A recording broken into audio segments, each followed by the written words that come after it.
네, 사고로 인한 충격이 가시지 않는 분들 많을 것 같은데요. 의학계에선 국민적 트라우마까지 우려된다. 성명서가 나왔습니다. 이번 충격을 극복하기 위해서 어떤 사회적 노력이 필요한지 전문가 모시고 이야기 나눠보겠습니다. 대한신경정신의학과 재난정신건강위원장이고요. 한국트라우마 스트레스학회 회장이십니다. 예, 백종우 교수님 나오셨습니다. 안녕하세요, 교수님. 네, 안녕하십니까. 예, 이번에 신경정신의학과에서도 이제 성명서가 나왔는데 네. 그 우려가 많이 되셔서 성명서까지 냈을 것 같습니다. 의사분들이. 네. 어떤 점이 가장 우려가 됐습니까?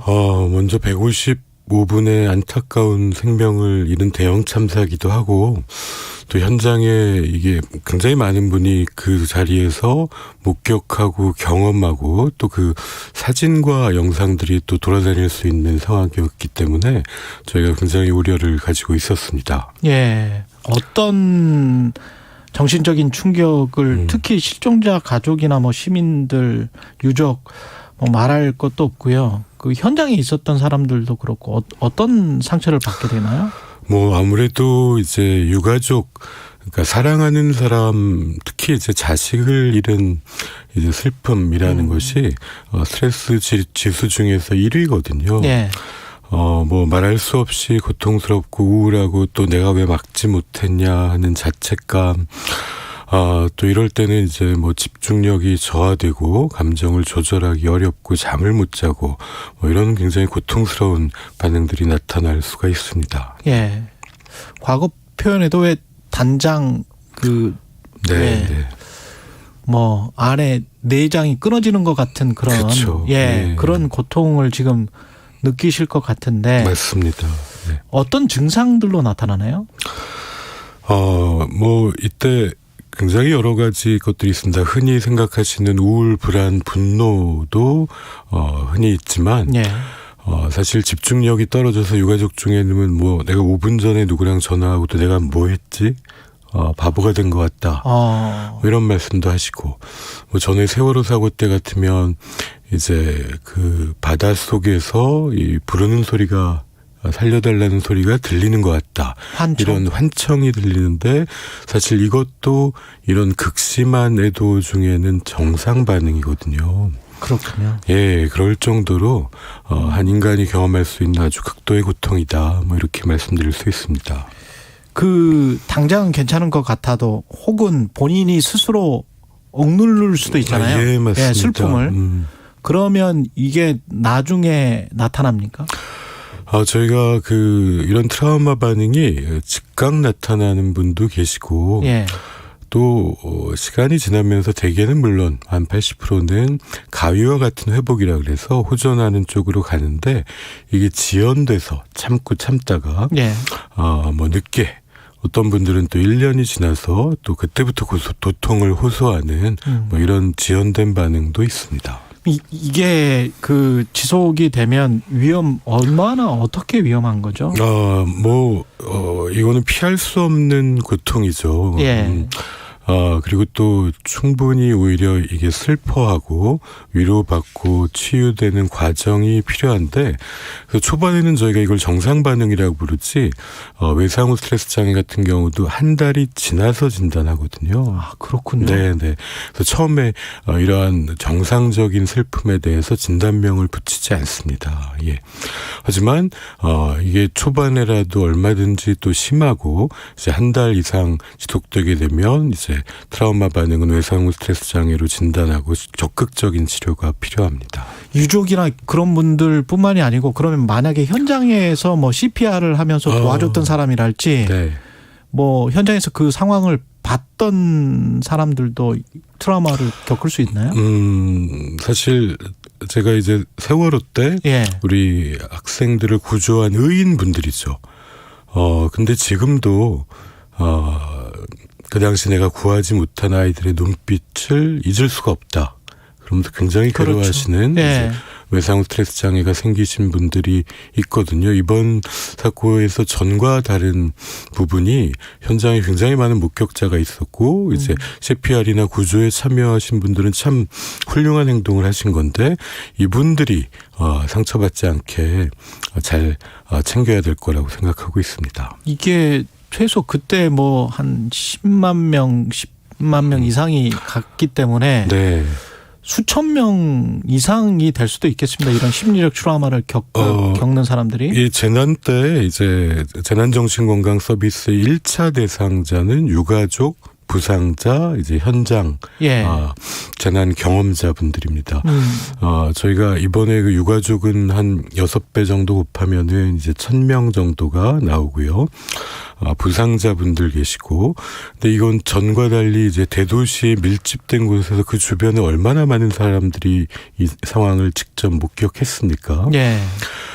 외상후 스트레스 장애를 진단하려면 첫 번째 기준에 본인 또는 이제 가족의 사망, 본인의 부상, 그다음에 현장에서의 목격, 이게 있어야 되거든요.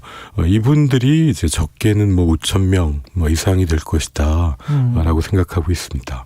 영상을 본 사람들 있지 않습니까? 특히 뭐 모자이크 처리나 이런 거를 하지 않고 막 떠돌았던 영상들이 있기 때문에 네. 또 SNS에서 조금 자극적인 어떤 말들이나 이런 것들은 그것도 트라우마가 될 수 있나요? 그건 이제 외상후 스트레스 장애라고 붙이진 않지만 예. 이제 대리 외상이라고 합니다. 대리 간접적으로 예. 이제 영상 등을 통해 가지고 부정적인 영향을 받는데, 이게 사실 지인의 그 영상을 모자이크도 없이 봤다고 생각해 보십시오. 얼마나 고통스럽겠습니까? 그렇죠. 그래서 이번 사건은 특히 이걸 우려해서 저희도 신경정신의학회나 한국트라우마 스트레스학회가 첫날 바로 성명을 낸 게 이 부분인데요.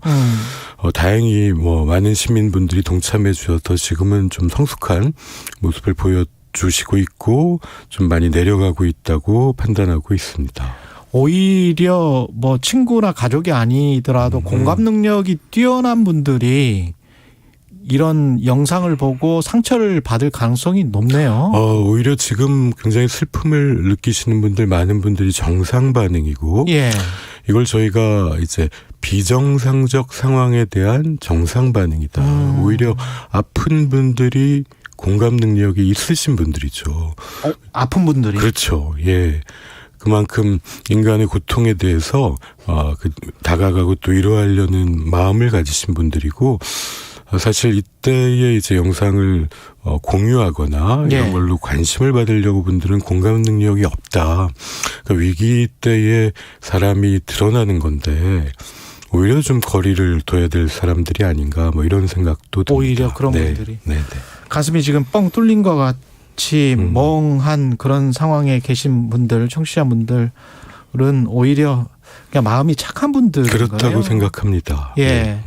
이거 어떻게 이제 대처하고 뭐 치료가 필요하다면 네. 어떻게 극복을 해야 될까요?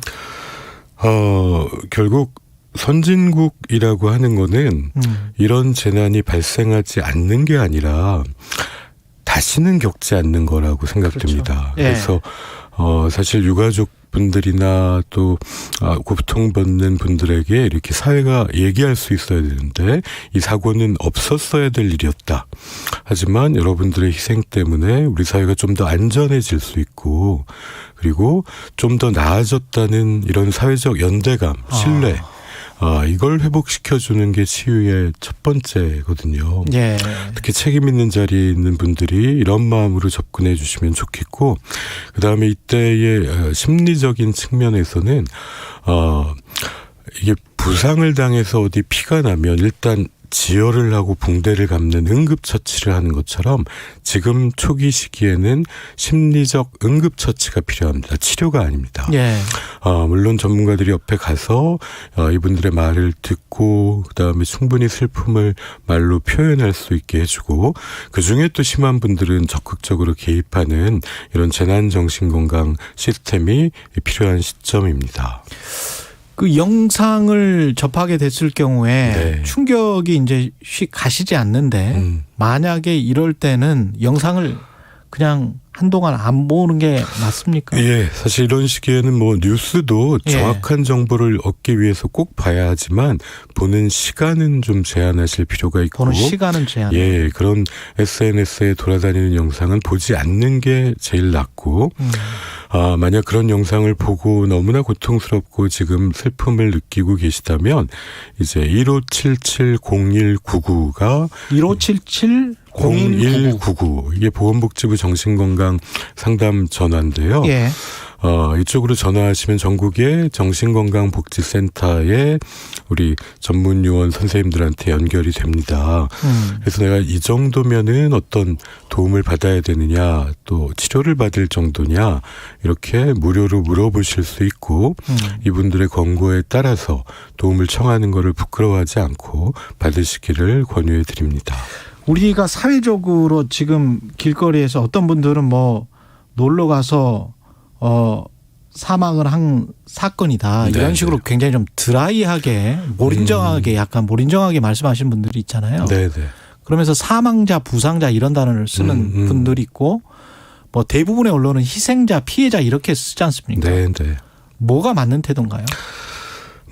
사실은 이때에 이제 악플이라는 게 요즘은 참 악플로 사람이 죽을 수도 있는 누군가에게는 큰 영향을 주는데 이렇게 슬플 때 슬프다는 감정을 느끼기를 싫어하는 분들이 그런 표현을 하기도 하고 어떻게 보면은 뭐 본인이 가진 공격성을 이럴 때 드러내시는 분도 계신데 하지만 이제 대부분의 분들은 또 많은 분들은 이러한 슬픔 사건 때 이제 공감하고 또 위로하고 또 지금 분향소에 이제 많은 분들이 찾고 계신데 그러한 이제 사회가 이런 희생자들을 존중하는 그런 문화가 이런 조기에 수습하고 좀 더 나아지는 계기를 만드는 데 큰 도움을 준다고 생각합니다. 사회가. 예.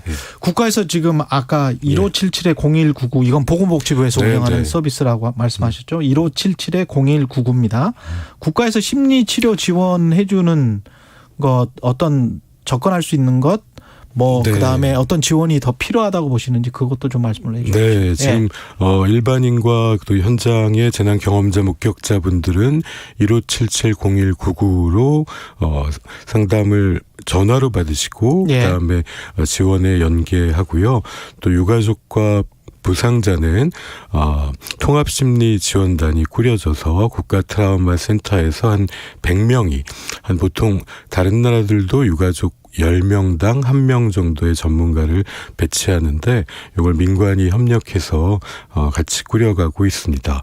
제일 좀 이 현장의 목격자분들이 굉장히 많은 건인데 여기에 대해서는 아직 좀 대책이 충분치는 않은 것 같아서 좀 보완이 필요하다고 생각하고 있고요. 실제 어제도 저희 뭐 정신과의 진료실에도 이때 현장에서 경험하신 분들이 여러분들이 찾아오시고 또 예약이 어려워서 발 동동 구른다는 얘기가 있어서 여기에 대한 지원이 필요하지 않나 생각하고 있습니다. 그리고 아까 그 댓글이나 뭐 이런 것들을 말씀하셨는데 그렇게 공격적인 댓글을 다는 분들은 혹시 그분들이 정신과적인 치료가 필요하지는 않을까요? 그게 막 어떤 참사가 일어났을 때 마치 이제 막 유족이나 피해자들을 막 공격하는 그런 댓글을 본인이 자주 단다면 그 중에 일부는 물론 이제 마음이 아파서 본인 감정을 조절하지 못해서도 있고요.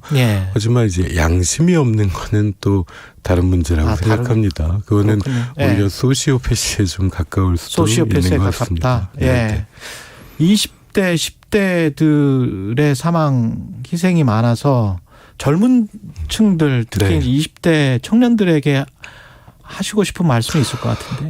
사실 코로나로 3년 참았고 20, 30대가 제일 거리두기로 힘들어 했는데 이제 중간고사 끝나고 좀 그런 만날 수 있는 자리에 이런 사고가 났다는 게 너무 안타깝습니다.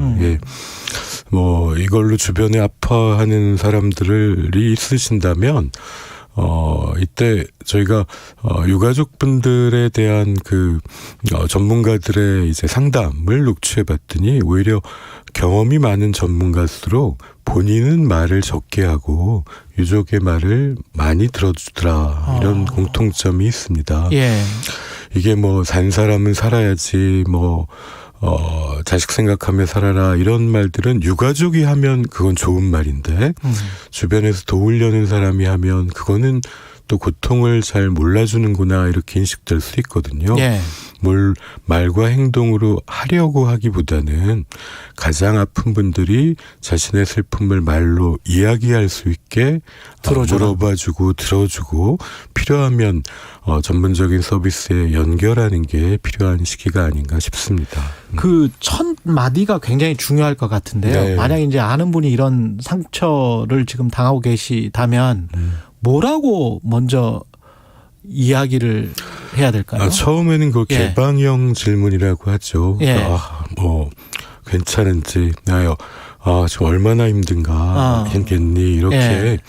좀 넓게 물어봐서 가능하면 이분들이 말로 표현할 수 있게 사실 말 못하는 고통만큼 힘든 게 없거든요. 예. 지금은 슬픔을 말할 수 있어야 되는데 그래서 거기에 또 왜 갔냐든가 이런 태도들이 좋지 않은 게 이러면 표현을 할 수가 없지 않겠습니까? 그러네요. 비난하게 되니까. 그렇죠. 그럼 비난이죠. 그래서 예. 이 시기에는 아픈 사람들이 오히려 슬픔을 충분히 표현하고 그 말을 통해서 또 딴 사람들에게 위로를 받고 이 과정이 건강한 애도를 촉진하는 데 굉장히 중요한 시점입니다. 언론 보도도 객관적으로 이성적으로만 강조를 해서 이런 네. 참사 때 어느 정도의 공감을 표하는 것이 좋은지 헷갈릴 때가 있는 것 같습니다. 이번에는 근데 언론이 언론 재난 보도 준칙을 네. 저희가 모니터링하기로는 전보다 훨씬 잘 지켜가신다고 생각합니다. 좀 나아졌습니까? 예, 네. 그래서 이런 성숙한 반응들이 이렇게 이때 힘든 분들을 가장 위로할 수 있다고 생각이 들고요. 예. 사실 이런 기자나 언론에 계신 분들도 현장을 목격하고 이제 트라우마를 경험한 분들입니다. 예. 본인들의 건강도 챙기실 시점이라고 생각합니다. 예, 오늘 저희 인터뷰가 많은 분들에게 도움이 됐으면 좋겠습니다. 지금까지 경희대학교 백종호 교수님이었습니다. 고맙습니다, 교수님. 네, 감사합니다. 예.